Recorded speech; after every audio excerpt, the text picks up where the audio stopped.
Hello, my name is Drakenshield, and this is a Protection Paladin guide for Legion. I will be covering things like stats and the priority in which you want to gear for stats, some gearing suggestions for 5-mans and raiding, as well as a full talent breakdown of every single talent and what you should take for solo play, 5-man, and mythic. So first let's get into the base stats. Strength being your obvious main one, so we can skip that. Stamina being something you're going to get on gear naturally anyways, so we'll skip that. Same with armor. So let's get right down to the secondaries. Your main secondary you need to get is haste. Haste is your bread and butter. That is by far the most important stat you have. Every one of your rotational abilities scale off of haste. And because haste allows you to use Shield of the Righteous more often, that is your number one stat, bar none. Every piece of gear you pick up, for the most part, should have haste on it. You will probably give up eye level upgrades in order to get haste. That is a real possibility. And that's how it should be, because haste is king. Next to that, you basically have crit, versatility, and mastery. All are fairly close. I've done my own theory crafting and then looked into other people's theory crafting. And all have basically consistently said that it's hard to say what is best. Critical is always at the bottom. Critical only adds to your parry. That's really not a worthwhile enough stat to warrant putting a bunch of stats into. You'll probably find crit here and there anyways as you're getting haste, so I wouldn't stress about it too much. Right now, versatility is king, but I can definitely see mastery edging it out come Legion with all the changes with like your artifact weapon and stuff like that. So right now, versatility is best, and for leveling, I would still say versatility is best. But keep watch for sites like Ask Mr. Robot for mastery possibly edging it out or being an edged out option. I do my own theory crafting, but I also rely on Ask Mr. Robot pretty heavily. Most of my theory crafting is on a very specific format, so it tends to focus more on individual boss and overall thing. So, as most players, if you don't do your own theory crafting, I would suggest using something like Ask Mr. Robot. Actually, I would suggest using Ask Mr. Robot, flat out. Nowhere else gives the pawn or the number for number stats to kind of figure out when the breaking point is that you should be switching to a different stat. Now, trinkets are about the only thing that you're going to have any kind of wiggle room on. In my opinion, for progression, you should have one trinket that gives you additional stamina. You're going to want it. Progression is always harder hitting. Your healers are always going to have more issues. At least one trinket should have stamina. Your other trinket can be whatever you want. Be it stats or abilities, whatever. But you definitely want one trinket that has stats when you're progressing. Obviously, when you're leveling up, go for some ones that give you damage. So, in this case, haste, versatility, crit. Don't worry about mastery. Mastery isn't a damage increase for prop paladins, so that is my suggestion for stats. Now, talents are a little bit more complex. I'm going to start with the worst to the best. Now, I'm going to preface this with the fact that, in my personal opinion, paladins right now, since this guy knows what I'm doing and is being a dick, paladins are going into Legion the very much worst, basically, tanks in WoW. By far, they are the worst. Now, the reason being is they have the best potential mobility, but they have ultimately the worst survivability when in motion. And that is unfortunate. They're so reliant upon consecration that when they utilize mobility, they lose 20% of their damage mitigation. this is terrible. No other class has to deal with this. Death Knights have a ability that turns their Death and Decay to deal 10%, or to receive 10% less damage, but even then, most people use a different talent for that. So that's really what it boils down to, is that Pallies are highly mobile, and so many fights in Legion are going to require lost mobility. And in order for Paladins to accommodate that mobility, they have to lose a ton of mitigation in one way, shape, or form. Either you take Holy Shield or Blessed Hammer, but lose the extra mitigation for Consecrate, or you take Consecrated Hammer, but lose mitigation from Blessed Hammer or Holy Shield. It's a trade-off that I think is unfair at all, in my opinion, for Legion. So, to break them down, Consecrated Hammer gives Hammer Righteous no cooldown, which will increase your overall damage, and makes it so that you get full benefit of the Consecrate buff on your abilities like Hammer of Righteous, Shield of Righteous, and Light of the Protector. Which is great and all, except that all that's doing is giving you a buff of something that most of the time you should have anyways, unless you're constantly on the move. So Consecrated Hammer should only ever be taken if you're constantly on the move. So that will be a very raid or fight specific mechanic. There we go. Let's go in a little bit more, and he's out of the picture. Now, Blessed Hammer is the one that most people seem to think is the best. I disagree. One, it decreases your overall damage, because Hammer the Righteous actually does more. So that's 5,094 versus 5,412. It's not a huge increase, but it's an increase. The AoE functionality of it is less than Hammer Righteous. Hammer Righteous is a cone, plus Hammer just swirls around you. So the AoE ability of it's not relevant. Now, the auto attack damage increase is also really not significant enough to matter. Enemies typically have very little auto attack damage. That 15% reduction of it is so insignificant that it's barely worth it.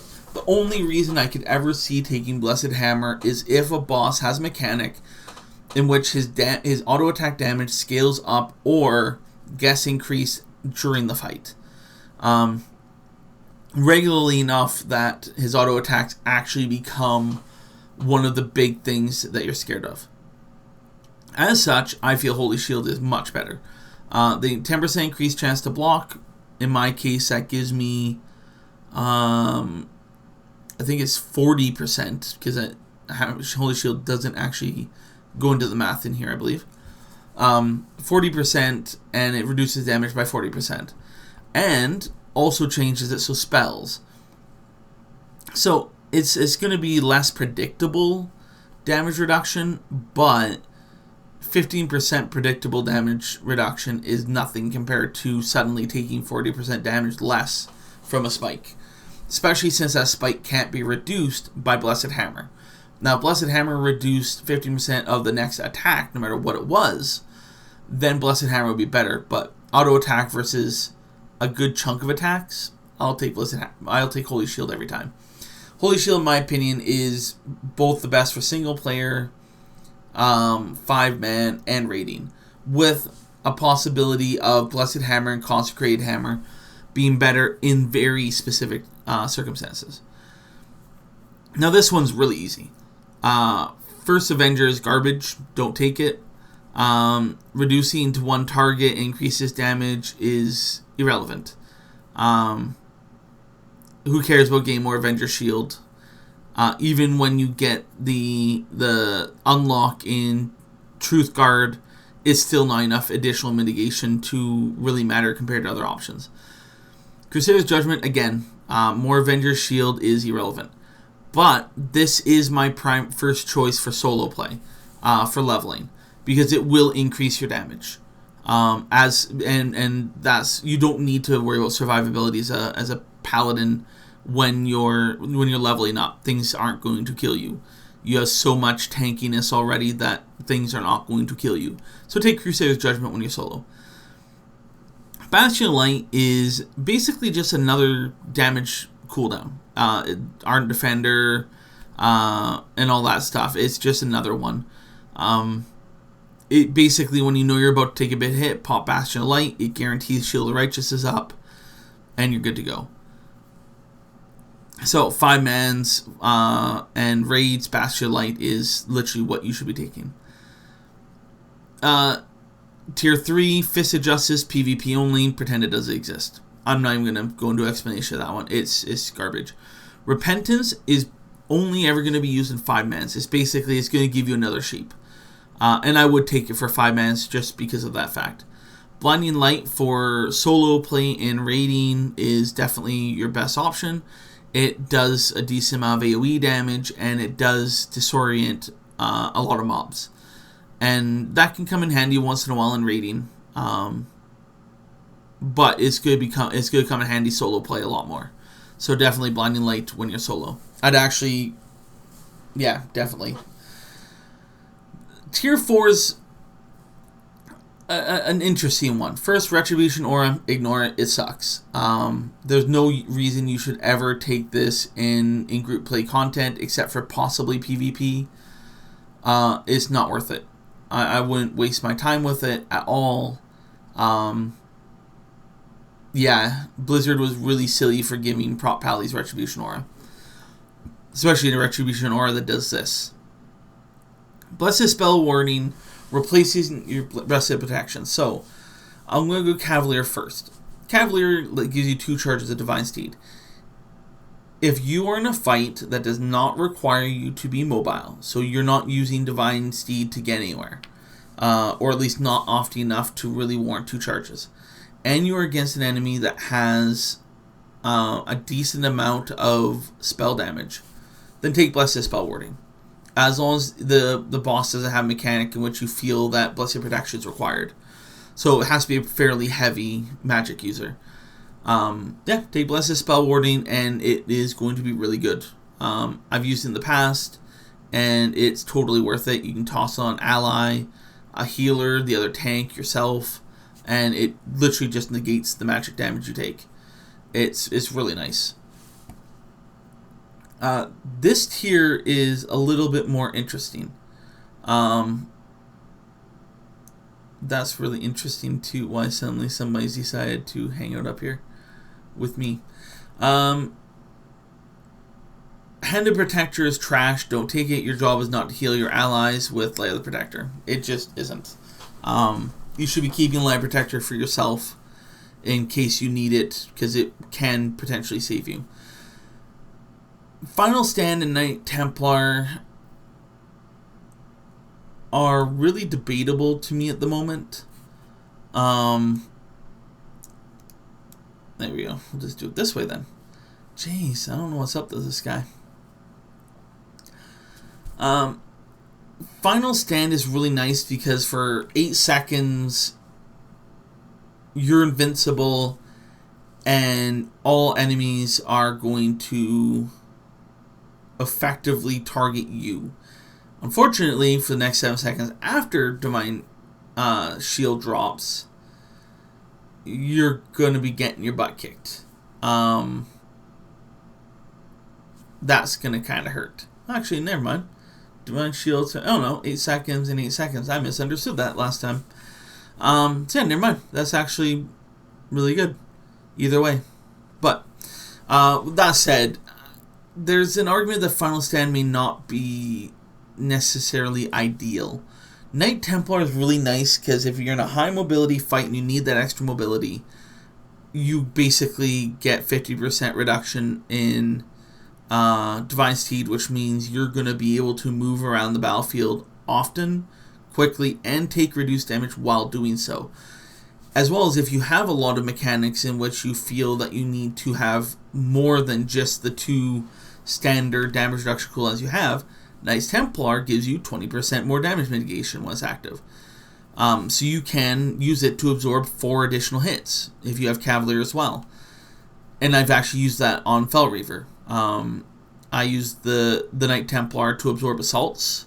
So right before the assault comes and hits me, pop Divine Steed, I take 20% less damage, I'm right back with my tank. Going around in Mythic, you have to stand, the tank has to activate certain bombs.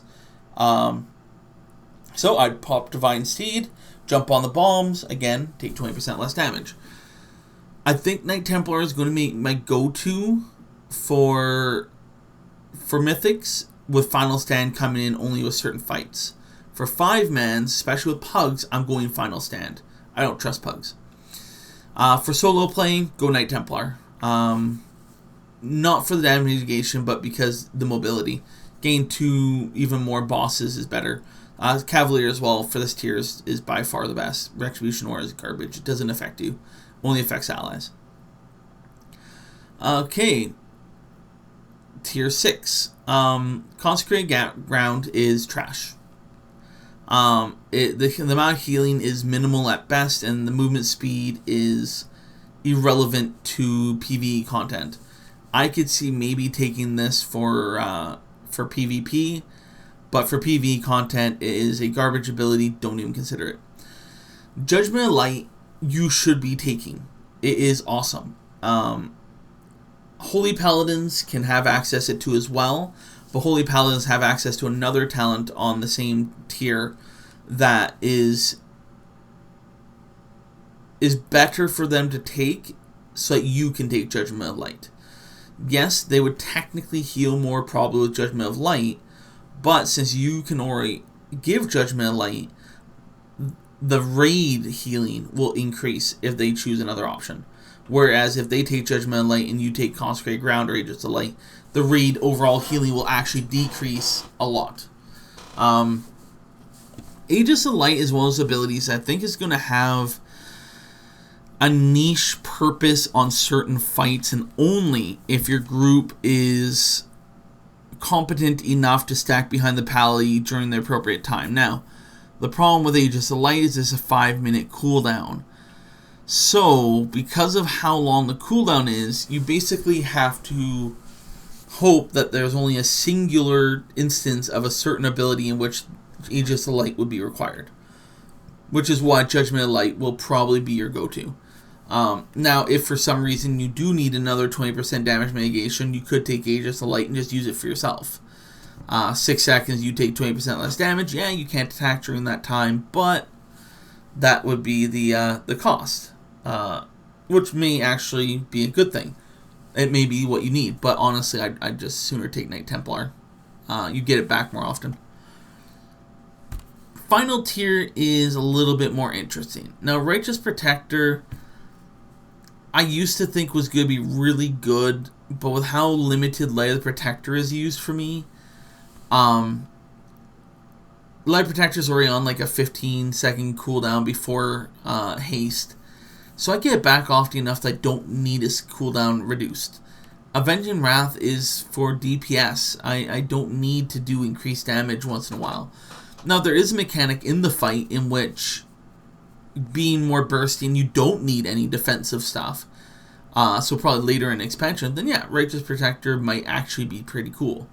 But I don't see it at all for any kind of progressive content.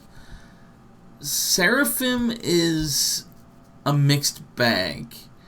Effectively, you lose Shield of the Righteous by taking Seraphim, because if you're not using Seraphim, why didn't you just take another talent? Like, if you're not going to use Seraphim every time, then you should be using Last Defender, just flat out. And that's really what it boils down to. So you lose Shield of the Righteous, and unfortunately, the stats you gain from Seraphim is not nearly as much damage mitigation as what you get from Shield of the Righteous. So, I'm not 100% sure why people would take Seraphim. I might consider taking it for solo play, just because it is a DPS increase, where Last Defender does increase my damage, but not in a significant way. And since I probably don't need to use Shield of the Righteous at all when I'm leveling, I might just go with Seraphim, because the damage I get from Shield of Righteous would not equal out to the damage I get from Seraphim. So I may go Seraphim when leveling, but for 5 mans in group content, Last Defender. 3% increase to damage and I believe, damage and damage reduction. That increases based on the number of mobs. That's just way too good. Even in solo play, I just kind of think that I would get more out of it and just use Shield of Righteous as an aggressive attack. It still does 31,000 damage. It's not weak. It's still really good damage-wise. So I don't know. I might test it out a little bit and stuff like that. I'm going to actually do my full setup of my bars again for Legion once I'm actually done this guide. And yeah. So I think that's pretty much it. So the big thing about Paladins right now, and the reason why they're weakest, is high mobility, but extremely reduced survivability when you do that. The only way to compensate for this is to get better at the class. If you can time your consecrates out between moves and utilize Knights Templar to get to and from different places, because consecrate increases your damage reduction by 20%. So if you take Knights Templar, then at least while you're doing those movement phases, you're still gaining that 20%. So you can forgo Consecrated Hammer for Knight Templar because it makes up for that loss of mitigation during those times. Now it's only 3 seconds, but really you're moving at double speed for those 3 seconds. You get to where you're going, boom, you plant another Consecrate, you should be good to go again.